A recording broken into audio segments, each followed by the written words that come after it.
Vous envisagez de monter votre propre PC gamer, mais vous êtes perdu face à la multitude de composants qui sont disponibles. Pas de panique, aujourd'hui je vais vous guider pour choisir les meilleurs composants PC adaptés spécifiquement à vos besoins et à votre budget. Dans cette vidéo, on va découvrir ensemble les critères essentiels pour sélectionner vos composants PC, que vous soyez un joueur passionné, un créateur de contenu ou que vous souhaitiez tout simplement une machine performante pour vos tâches au quotidien.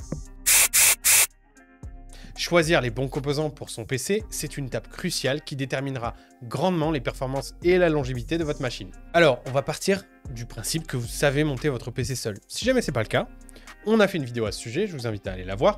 Elle est dispo sur la chaîne ou sinon on vous mettra le lien directement dans les commentaires ou dans la description de la vidéo où on vous affichera une fiche info à l'écran, peu importe. En tout cas, votre choix de composants sera toujours conditionné par votre budget. Alors, veillez à bien le définir en amont et à le dépenser intelligemment. On va commencer par le processeur. Souvent, c'est considéré comme le cerveau de l'ordinateur. On a deux principaux fabricants qui dominent le marché, Intel et AMD. Si vous recherchez des performances élevées pour le gaming ou le multitâche, les processeurs AMD Ryzen, ils offrent un excellent rapport qualité-prix, en tout cas surtout cette année. Les processeurs Intel, quant à eux, sont réputés pour leur performance en monocœur, idéale pour certains jeux et certaines applications spécifiques. Malheureusement en tout cas, les générations 13000 et 14000 souffrent de gros problèmes de gestion de chaleur, donc personnellement, j'éviterai à votre place si jamais vous voulez un PC qui dure dans le temps. Choisissez donc plutôt AMD de ce côté-là. Passons ensuite à la carte mère qui doit être compatible avec le processeur choisi. Assurez-vous donc que le socket de la carte mère correspond à celui du processeur. Pour vous éviter des problèmes de compatibilité, personnellement, j'utilise le site PC Part Picker.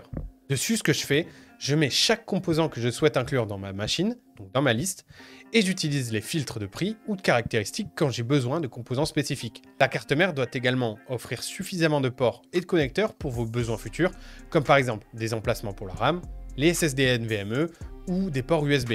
En fonction du boîtier que vous envisagez d'utiliser, généralement, il faut que la taille de la carte mère elle soit similaire à celle du boîtier, ou alors plus petite. Donc si vous achetez un boîtier ATX, il faut que vous achetiez une carte mère ATX ou en dessous. Par contre, si votre boîtier est mini ATX, n'achetez pas une carte mère ATX car elle ne rentrera pas dedans.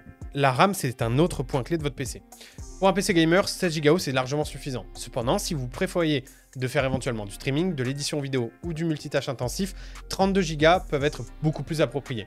Vérifiez que la fréquence de la RAM est compatible avec votre carte mère et votre processeur pour optimiser les performances. Généralement, faites avec PC Part Picker. La carte graphique, c'est sans doute le composant le plus important pour un PC orienté gaming, et les deux principaux concurrents sont Nvidia et AMD, même si Intel s'est intégré sur le marché dernièrement. Votre choix, il va donc dépendre de vos besoins en termes de résolution et de fréquence d'image. Pour jouer en Full HD avec des paramètres élevés, une carte graphique de milieu de gamme suffira. En revanche, pour le 4K ou la réalité virtuelle, une carte haut de gamme sera un must. Donc comptez donc au minimum 800 €. Pensez également à vérifier la compatibilité avec votre carte mère et à considérer la consommation énergétique. Sur PC Part Picker, vous avez la consommation énergétique moyenne juste en haut de l'écran, ça vous guidera pour l'alimentation. Le stockage, c'est un autre élément qui est très important et à ne pas négliger. Les SSD, ils offrent des temps de chargement qui sont beaucoup plus rapides que les disques durs traditionnels.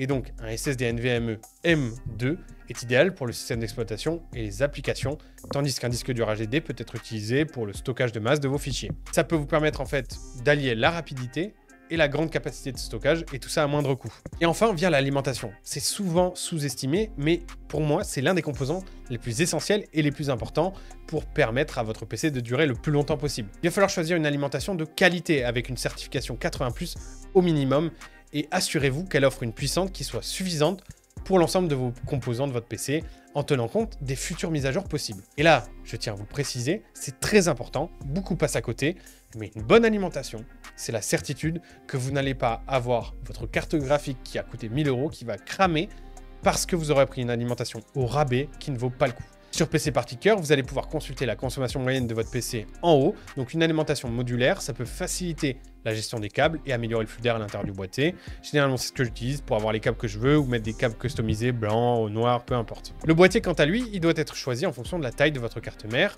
et de vos préférences esthétiques. Un bon flux d'air, c'est crucial pour maintenir des températures optimales, surtout si vous optez pour des composants haut de gamme.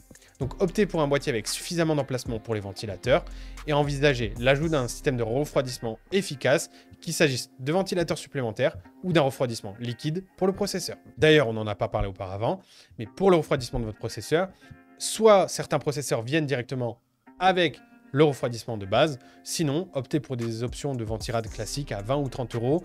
J'aime bien Noctua, je vous les conseille, mais globalement, c'est tout ce dont vous aurez besoin pour maintenir des températures correctes sur votre PC. Et enfin, c'est important de considérer votre budget total. Il va falloir prioriser les composants en fonction de vos besoins. Par exemple, imaginons, si vous êtes un gamer, investissez davantage dans la carte graphique et le processeur.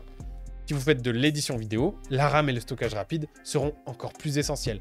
Et n'hésitez pas à comparer les prix et à lire des tests pour chaque composant afin de faire le meilleur choix, en fonction de vos usages, en fonction du budget que vous avez, et surtout réfléchissez toujours à l'utilisation que vous ferez de votre ordinateur avant d'en acheter les pièces. Voilà, vous avez maintenant toutes les clés en main pour choisir les composants de votre PC. N'hésitez pas à partager vos configurations ou à poser vos questions dans les commentaires. Si cette vidéo vous a aidé, n'hésitez pas à mettre un petit pouce bleu et à me dire en commentaire qu'est-ce que vous ne comprenez pas ou tout simplement la configuration du PC que vous êtes fait suite à cette vidéo. C'était Matt pour Wondershare, c'était un plaisir et n'hésitez pas à aller voir nos autres vidéos sur les tutoriels de PC pour être sûr d'avoir le meilleur PC possible. À très bientôt.